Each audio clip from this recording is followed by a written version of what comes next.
abantu buri bakabakorera ntebe konka government ya rangisirize iturumo ya NRM ekiza ya decentralizing services kandi yataweza kweta ministry zone offices offices by'amataka for example ekiza yataho emzozi ministry zone offices avernemwe mu Uganda yona nchimanyisa ngo umuretse western twine Greater Nkore nagamba Greater Nkore ni districts za Bushenyi Ibanda twine ministry zone office Kamukuzi aha Kamukuzi arabazwa UMI offices zone zo tizambara abantu abindi magamba mbara offices kunkane ministry zone office nchimanyisa ngo district echanga chone cha Greater Nkore ebyapa byona nebikorwa Kamukuzi aha Kamukuzi wa awa yema yaho offices ntozi kozereki aha wabuza offices z'amataka tizambara district tizambara city neza Greater Nkore then ikindi districts zine district land offices ezikusangwa mu department ya natural resources natural resources harimo land offices so a office nane kurwa land officer senior land officer so buri district yo no mu Uganda ine umuhango by'amataka umuhango by'amataka ine surveyor ine secretary wa land board ine physical planner no mount na Uganda it was declared a planning area so chimasango on processes zo kuba zo kora chapa physical planning component never then hatu amakuma echo chimasango wabori omunyibanda nonda kugirewa amanyamataka no basa kwikira offices z'amataka na district kandi ohwerwe chimasango welcome noza kufuna information yone yokaraki eyo kwenda mureke gumo kombyaro kasanga ne ibana kuteganisa utakubasa kumanya kokaraki ikindi hari na offices esiko za RDC wako RDC attest RDC nana hari office by'amataka nabasa kukoraki kohezayo kuba kusome kwa notwaza so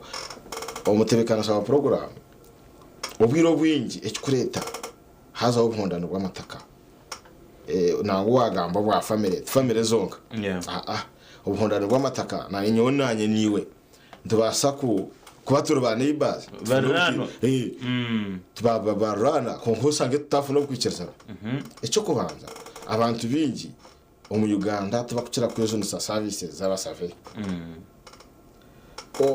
abantu bingi no sanga takumana abasave abakoze iki bariyo then yatakumanga abasave bariyo nkimanyisango wanoza no gurita kerine cyapa no basa gurita kerine cyapa ko ngabaguze ndagana yiwo wamazire kombe kenzi yawe wa urionoza kutura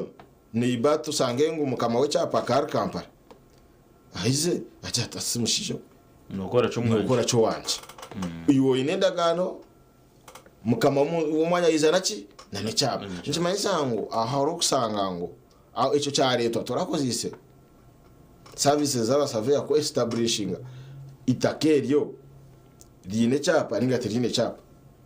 so wasanga ngo wakoresha binkejo ncendera noza kuhendera oferi ati noreba let me get practical ngugambe reality ro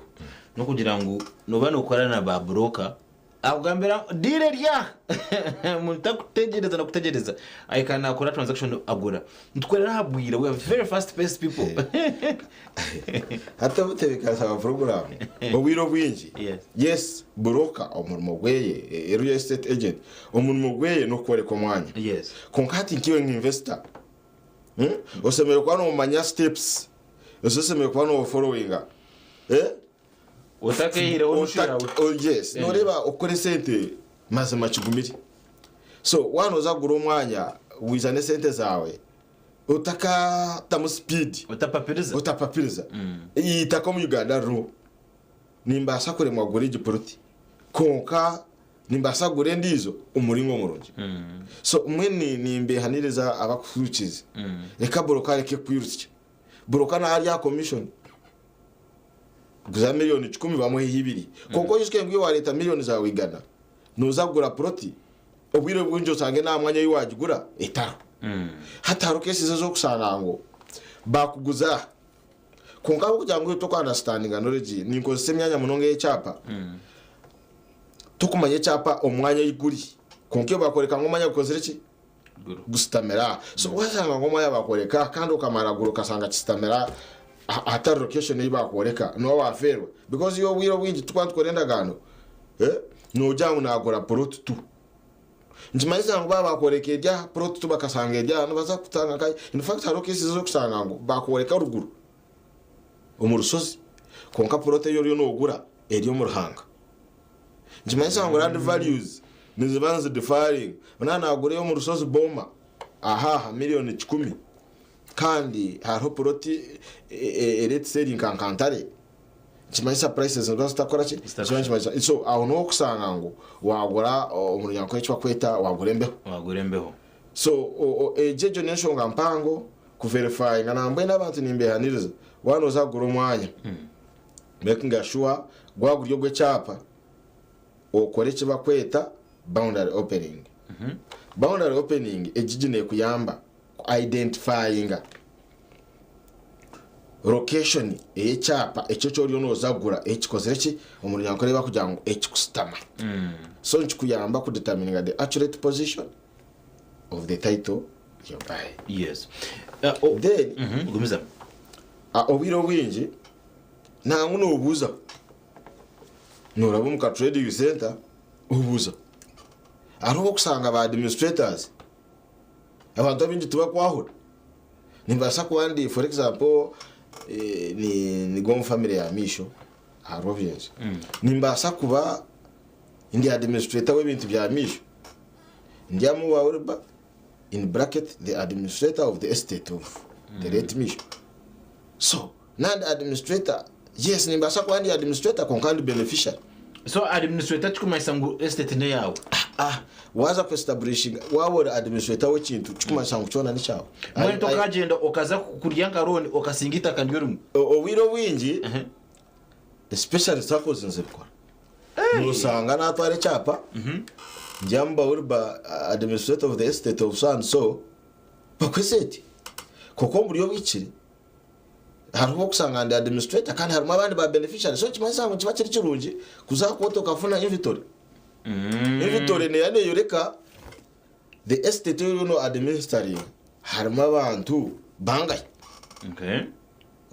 so kimaze ngo nandi administrator kandi nanyenyine mushare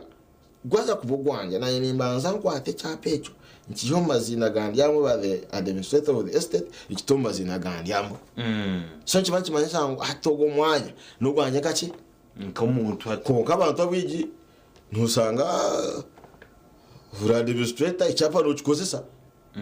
haro cases zo kusanga family members visa bakakujya gutwine brother witu icyapa kachito mbanga oza kuchikwata uchisanga yes ikintu chikanjole kaje na administrator chimaisa the institution that issued the facility the road ni yakozere ni yakozere so nazo nizi yaniriza ezo ebe papura byo nayo kuba biri ya cyapa mutwe yine kibukumanyiza bishemere kushomwa kachengwa then wamara kubicenga in fact nani nguro mwanya kasanga ngo someone is selling is the administrator umuntu akucengita kanimbuza ko kabori administrator sales agreement ejo naza kujukura nsemere kuba ni nabandi abantu abarimu ku participate atejo nuko kwa wakora transaction iko zirichi valid yes jimaisa ngo administrator yaguza na other beneficiaries nabo bakora ki baguza koka wagura wega umuntu akafuna legal advice nungi no hendera oguzire kiba kwetembe azecho mbwe god forbid kitari kuba umwana wanje akoko ruhura zayero bwa n'umuntu wagurembeho na wamureba no horeba anyangarire reka tuze aha abantu okuba rukwirukanga kuzo umukoti na process erwagata umuntu kwakumanya kwakoza kugira ati haba ukizibu umushongoza byamataka ayirukanga ayikanaza umukoti atandikira umukoti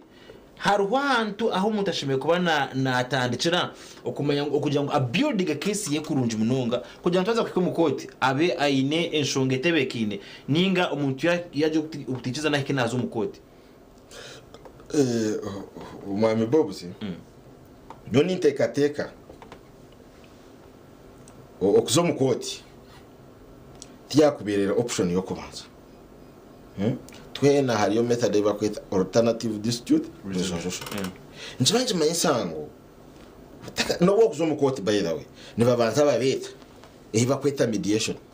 bambuza konka wilba wafuna obuzubu na Bob obo buzubu tumukubasha woheza tutaproceeding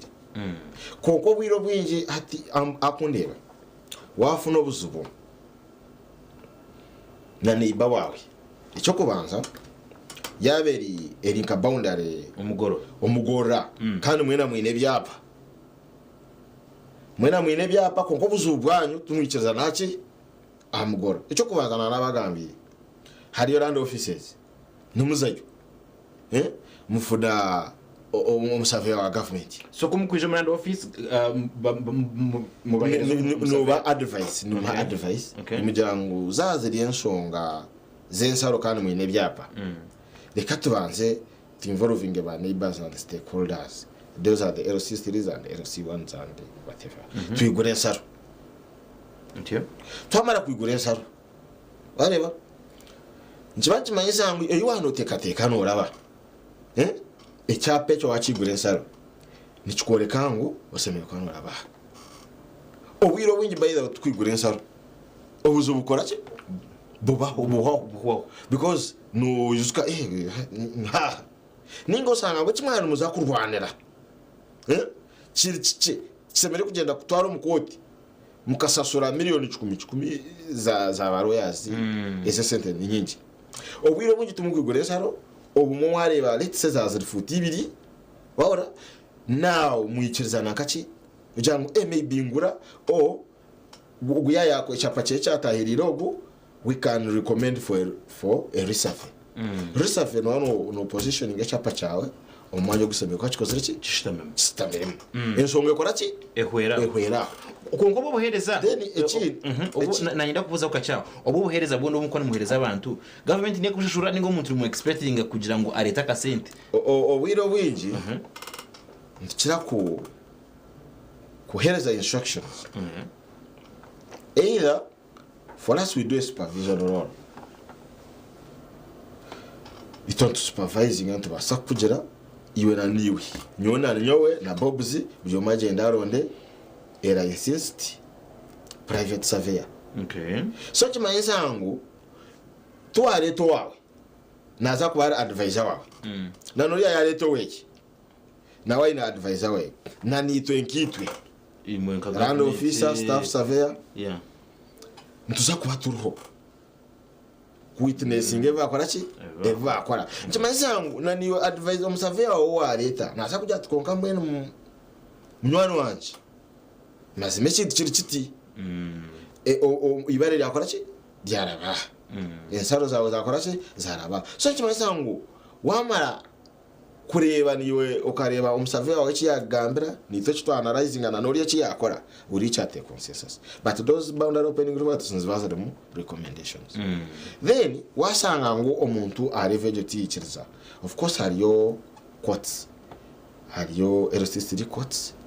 na ngo obahwire bakahereza na LC1 court kutaha omusonga sashe zamataka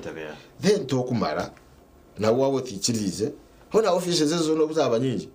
nugaruko gendo mu RDCs their role is to mediate but of course they mediate with the technical guidance atwaza kwatira wakataho kutwara jo mukahumura kutentiza kuzamu nduzagamba nshonga nkisha echo kwanza cha biona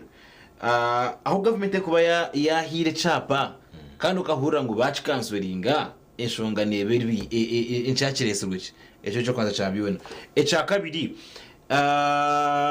kahino bukura abantu nibataka umugiga nanka yija charo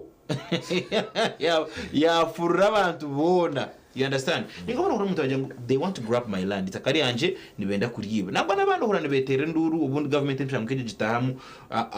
banda bamwe bari banadisa because it is chama Uganda turi mu kizibu cha land grabbing hati ba land grabbers abo nkabe tantaranta nyiwe nabandi ahita kari yanje kandi kachimana kandi twonko umuntu nasa kuja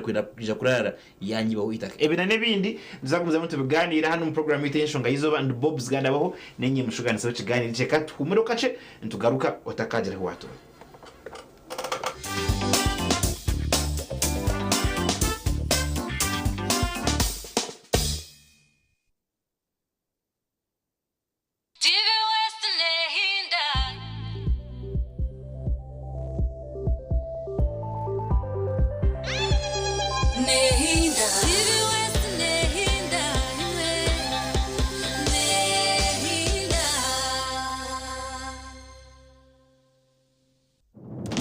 This July, get ready for stories that will make your heart race. From love and passion to secrets and lies that can ruin everything. Catch the sizzling episodes of Sins and Roses at 4 p.m, Domenica Monteiro at 5 p.m, Be My Sunshine at 6 p.m, and Avenida Brazil at 7 p.m, Central African Time. Only on Novelas Plus, Channel 133 on DSTV. I'm called Awidi Isabella. I'm studying from Villa Maria School of Nursing. I've won a school fees with the MTN Momo. This school fees you win for a full year, which I'm very happy for it. I thank MTN Momo for helping me in paying my school fees. We've paid all the fees for the year. Thank you very much, because on Wednesday,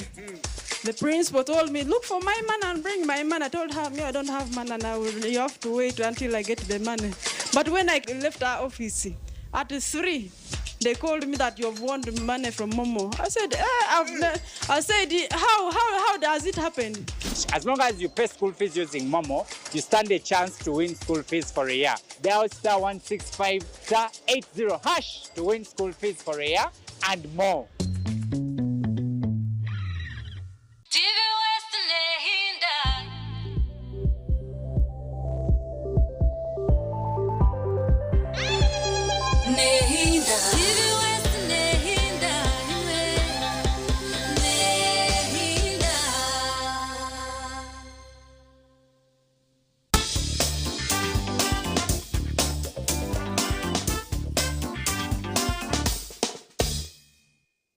Ana TV Western tubesima abo kugira ngo no sharamu ngo muza TV zona obe nito wareba ndetse mbabazi. Thank you so much. Mwabaze gwerizo wa bodabodo avuga kandeta yagira ati kana kumanya ati yebare programmation ngayizo. So yebare munonga yaje bamuita Arho Angelo. Yebare munonga bambe Angelo nabandi mwene bakwande batureba barakutwaka jambo ko mitawuni nimwebare munonga. Mwabaze gwerizo batugamba nshonga z'amataka netureba ekikutete mehunda nejo yabaho government ne baseta kuera government ne protecting etumuntu kugira ngo witakariye rutakasa kubaniriwa kandi umucoke cyabanza twagamba na munonga ahashobora kubasa kurugiraho kushanga ubundi abaho ije mihondano y'umaka y'amataka twashanga ngo kimombi cyakubona kugira ngo abantu nibikangiriza barahakuza umukoti kuko ubundi baguruka za steps za hansi wowe wagira umukoti kote garuza hansi jangu twazo utunoti ubundi hakibaho boundary opening ye atugambera ushange shongeze kandi za aharengorwo twazi maramani ikintu cyatambara kunje mununga kunka ko kuba utasimire utaba satisfied itekana bone kugira ngo gumizamo tubakumasa ngo mbaba bakuzibera. So umujyi wanje ni umwami ndiyamuba Wilba Meisho kandi ni lands officer, senior lands officer ukurwa mu district eyisinjiro. Inshonga tugamba tizisinjiro yonka tugamba ezihanga ryona. Tubanza ikigambo cy'emihondano tumemehondano y'amataka yabaho konkarwa nakantu ka land grabbing. Twitakariye ukuri mwibaho. Ico nchiretoche nango ahiguro kutwa discussing kuri top hondano hari ibintu byiki kandi abantu bigi norata ahaha moment ku discussing mutu tupata abo kubitaka tukariye gizo bamwe abo kubwiristo ubwiro bwinshi. Yes na nitwe abaziri nyine nito tusiga twasubwo buhondano bwinjo mu mataka na mwe waza kuri buhondano bwinjo mu mataka nuburetwa kusanga ngo umuntu wafiro taragire abantu abampurikize mazima twena numa turi abagenyi konka tufata kozira ki tutaragiri tatire juzito makagito mbuteka yes so obwiro bwingi nabaza kureba family obonda no bwingi no sanga brothers sisters bariyo no barwana kuko wiro bwingi kwa cyaburesire na hatara kintu kiba kweta wiro umuntu no humura ibintu byawe utavutebekanisize utakozere burago na obwire nawaje mukoti mazima families elizoba hariho story yasibane kwa rounds eyo mugenzi Paul Kafero ari urango social media reta abantu abana 25 abana bana nubu bashanga bari bakafira wasango oinaber na batano abamwe tubawe njima isango no boine mwembibo sitakusana simitum that's right hatu wasanga kutuzukustamisa mitima muza kusanga aramwe cyanda chukwende byacho kandi ore wiro bwinji no makagitoko mazima mukama no mwakwana abaha takabinganisa no sanga Bob Zoriyo no rwana na brother wawe Oriyo no jangu itaka tuwe turekere konka wabo kujyana na area maybe Bob Zorije usangwe migisha yero no kora ki Oriyo no banyunyuta Oriyo no muteganisa obuyagurize proti ye kandi itaka no mureba mu Uganda mazimeje sa nitontu gakoramo konka taje kugira ubwo nura family members abantu 50 bastorming office ya omura yaje ati nyuma nimbatira ati mwamtagabani sizita kagito nimbitira dene chinde no sanga mu family yawo arabana basomere n'abatarakoze iki hata abasomere bateking advantage yaba batakoze iki aba mistrust uzesigana usanga ngunori ine na lechapa akachikosoma zinage the actual land registration usanga ngo umuntu akaregisteringa cyapa cya family abuja wakabaye no amagizi abamu batakumana ne cyapa gikora ki yabakiza amaguru yiruka ya processing cyapa omwe no muringo gutakoze iki ogutakiri in fact ahiguru wambuza ho ebukureta icyapa cyakora ki cyasaza so owiro yes owiro bwingi families oboragwa namazima twena tumanyangu wala washye Satan age no morfu te kudetermining konka wano oreba ngo at least washye abana batano bashato munsi then hari cyo kusa ikizibu kusanga ngo wasanga urban wenye n'abakazi banje bashato hariyo kusanga bashiza turyaha twine families zetu twemanyira twenka Bob Zuro wasa kusanga uryaha oyine family niyo kujumanya wa kandi usiske ngo amaro na area family nayo tere kumanye endijo na area tere kumanye hasi kibayisa ngo arufu rwawe naza kugiza family yo kusanga ne monyoka brother wawe yes kandi nabone benda ki atejo family teka kora ki ko kandi teka wabo kozirenka wiru yo kujango yes nowe na ni nabana baje munana neki so chibanchi bayisangwa okusecutinga actually na wabo one na letters of administration no kusanga ngo osigirora no musika na families z'eskwasa tasigira abasika ekubeta sigiro musika ne gumwa nefuna obuzu ne basa kutunga bizibebi yes so usanga process yaba mpango hazamo ariko kusanga ni oburago wabusigira abantu batari ethical batakubasa usanga nawo bine mu interest bubonka abantu baba so ukibanchi basangu no musigira gati Bobs nyobora gwatinga mara usanga ngo mbana bawe nyine munywani wa yes obora gwakora ki abantu turaje tutantanywa hamwe hato ogwera side kibasangu umugenzi ta na no tamukora mu rumo that's right so umwenu obora gwana bukirizayo kwenda ngo obwira bwo nyine usanga nawe abikine benda abasigaze benda kubinga bike iyo tawaswirwe ahano ronda ki konka succession act ne stipulating an land act egamba ebintu byo mu nzafiri egamba ne protecting omukazi w'omugenzi egarke protecting abana b'omugenzi umwana w'umuhishira no w'umuntu bona aba yo negamba abana umukino umwe no mama severo ko yakikozire yes akatamu yes empowerment so twinga nejo twina yes so nje mayisa ngo muri wikire abiki bayeda hariho kusanga kwa family ziyo kibata mu consideration bagira ngo tane ba brother bitu reka tufune hiprote mwe konka wasanga bari abakwenda no mazima no abinaka akamero abakwandastandinga kandi abine abatakonsidera konka hariho kusanga family mwikirezana ibintu byakora cyo then ikindi kizo yo kureta obuzubu ukondana munonga ora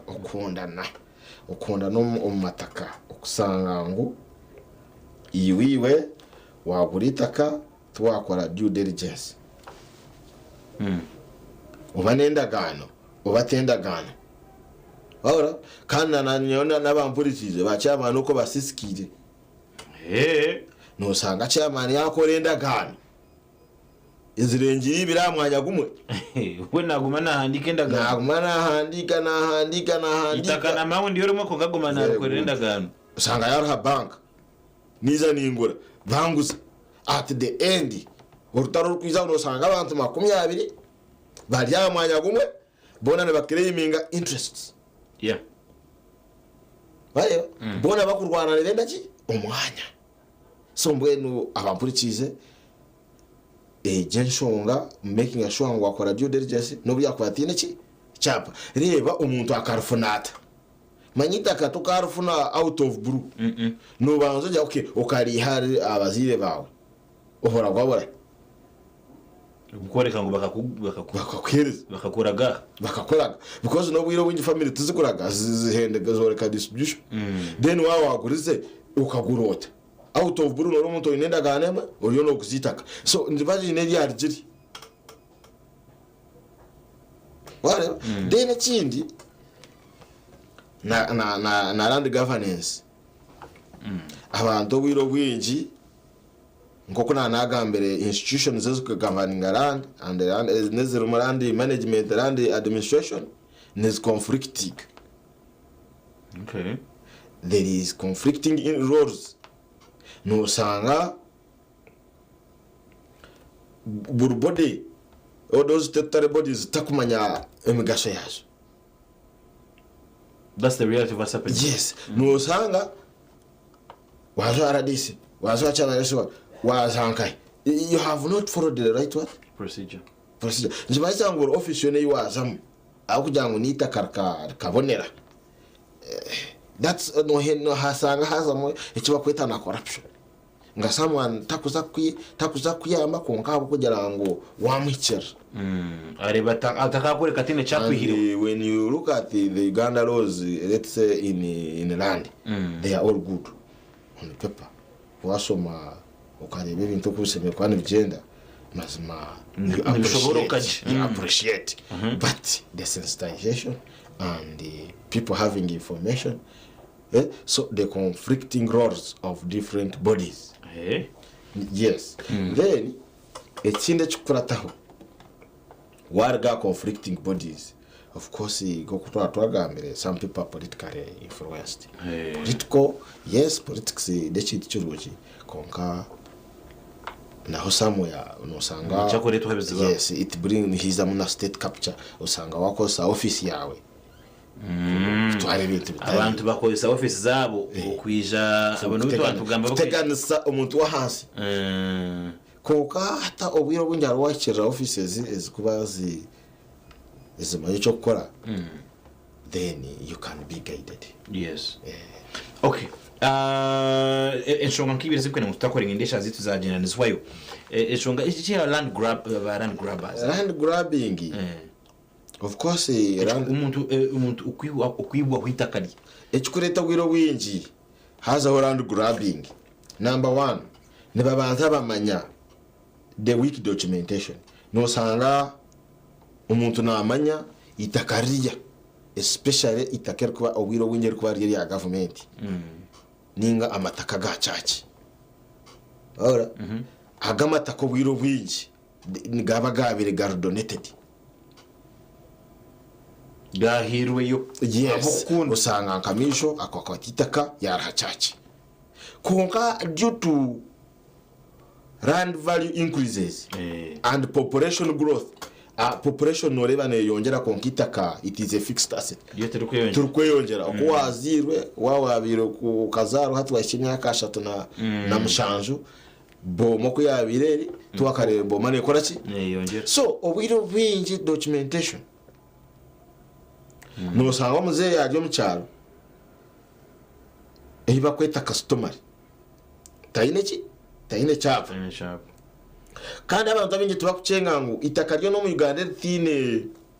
etine chapa custodian ni district araba nicyo cyo kurebera obwiro bwingi none oza kusaba chapa kandi ugarko uhandika uri kusaba itaka ryawe kibaje mazango eri itaka neryaho ko katorino ki bushoboruzo tugino ubwana nyini very good hati nicyo cyo warebera ngo rand graba we yakukiza amagezi akakwebembera akakufunenda gano ye nango wiro winja katura na mwanya akiza akasabe chapa otwireho especially nk'abantu abo kusanga bagire za Kampala n'ingahero no twara umuntu omutafamu yawe abanarisa konka agreement yo kurisa iwe nawe nimo mkwano mukora ki mujimani nkimanyiza ngo yari nka kasharoki atwira mwanya nabataka mwe no sanga tubakukimanya mushanu kuzina mureba akuzire no mureba yazara cyapa akakiko ke byamataka kakakora bakweta education process yo kufune cyapa no bakata akakiko ke byamataka hansokwe yes no baketa area land committee ka established Omland Act kakoreka powers akakikwako kandi nkagaruka koreka asemere kuba ari secretary wakakikwako asemere kuba ari we gombora kibanza ngo bwiro bwingi bazokwe akakora application yabo in a smart way bakagisabu meetinga the district land board aba technical people asemere ku visitinga bakaza bakareba mushaka yitakati na hendera foreki afurika but in the process osanga haza muki component of what and grabbing so ahona ni data point ya documentation then sai chika iwi wori umukama wari osanga ngo bakarugabera uyizuke hatori arandi graba we afana nenda gano kokiyo bakarugabera kibasanga no mwaka zo mukoti naija kwebembi naija kutire gore mwari bushaka naija kwebembire munywano wanje tokwata okay then nagamba ubwiro bwingi nabakira kugeza ku yo mataka ga government na churches amataka ga government nko kuna nagambe nigabagari donated omono sanga okuba kugeza kwenda kuyibaga government the neighbors no bakukira gukora ki then abandi nakosa inagamba ngo political influence no sanga umuntu ari politically influenced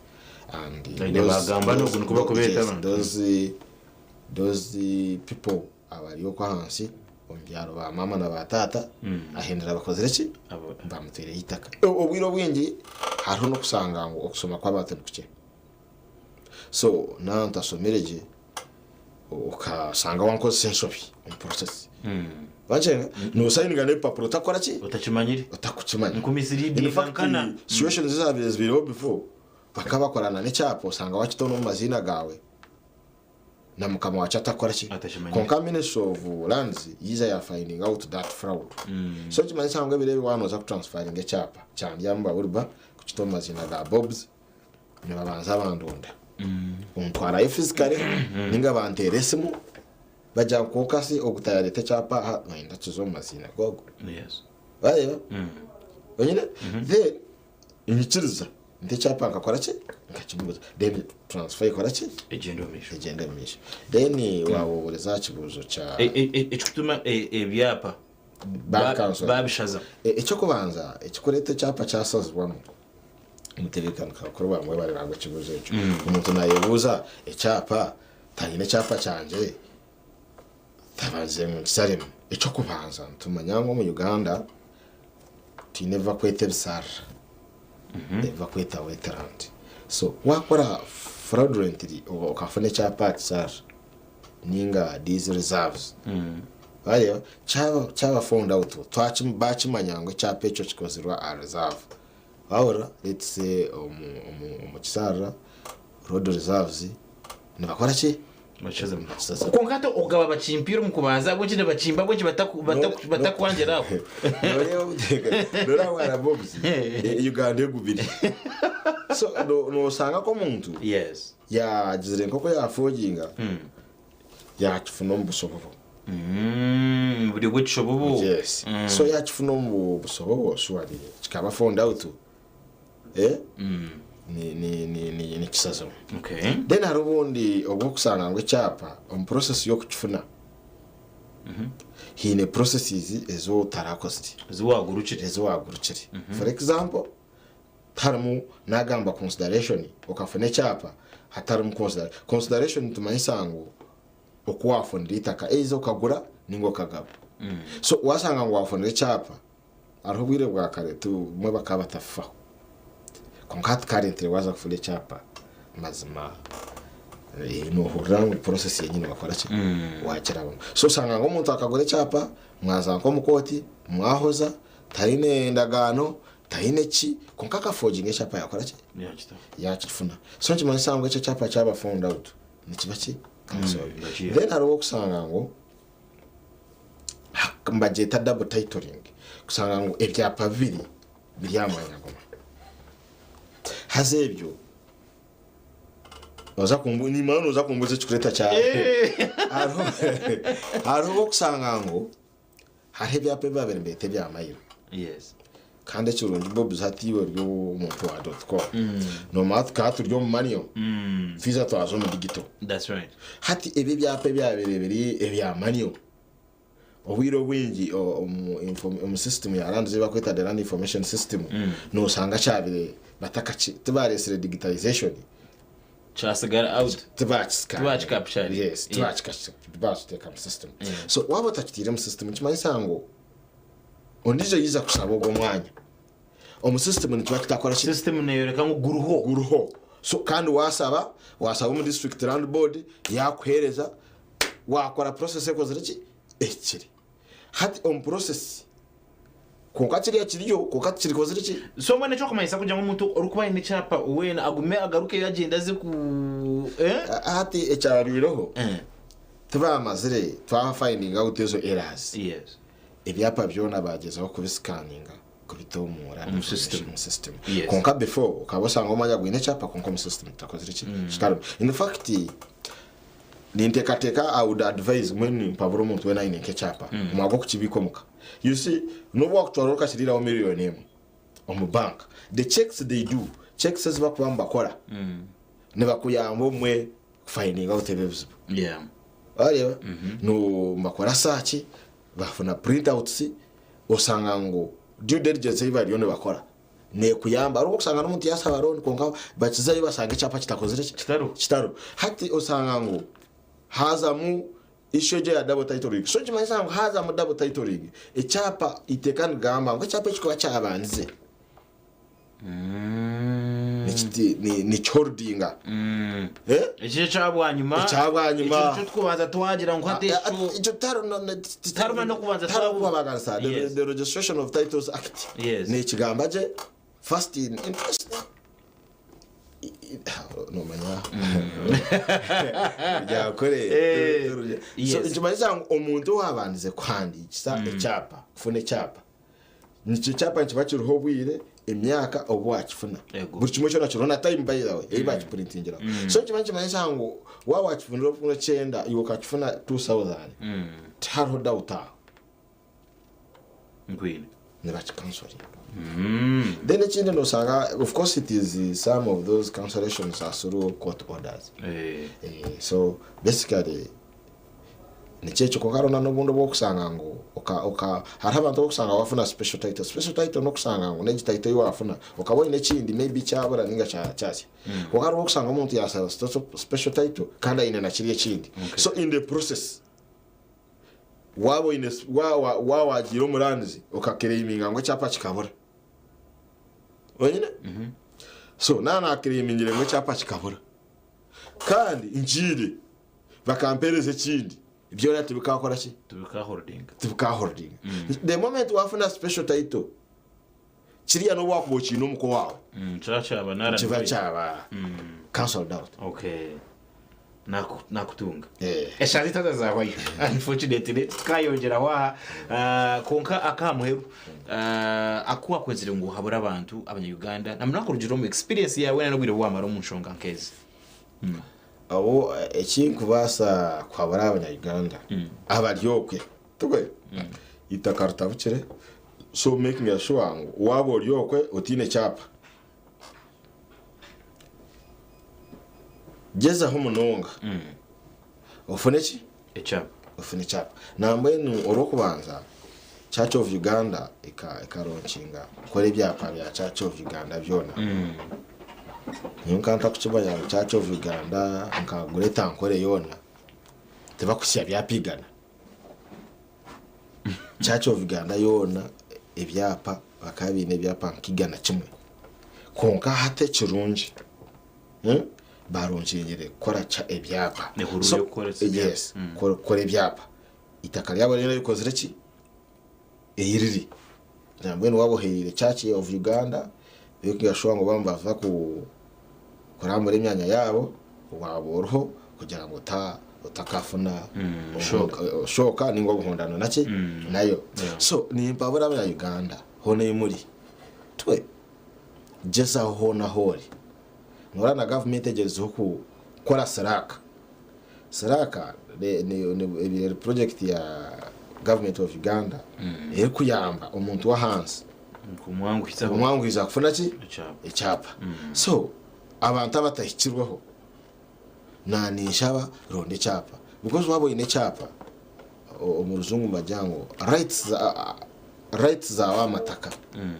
nizibazirisecywa yes kandi zazirisecywa kimanyisango no bwakufa echapa cyawe nikigumaho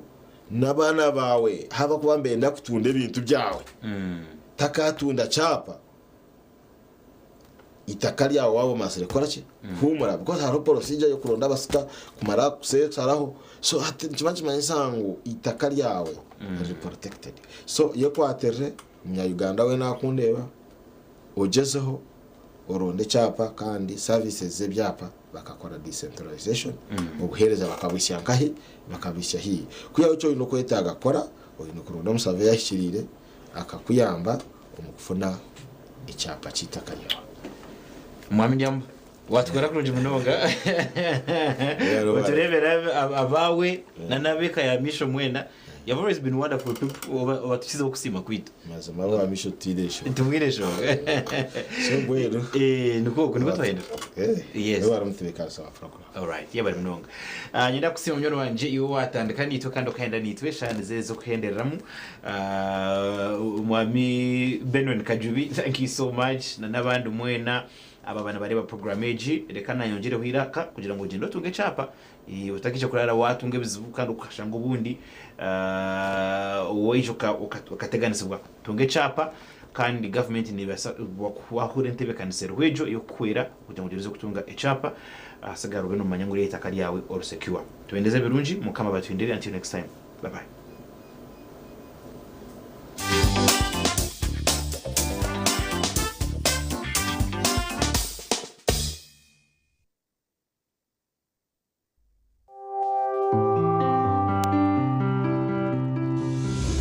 Enshonga y'izuba yabane kushibwaho Kabozi multivitamin drink tasyo munsi y'amagara marungi nichikuyambaho kwigura misi kireta manu masyo mubashirira hamwe n'abakazi nendije megasho kwata Kabozi multivitamin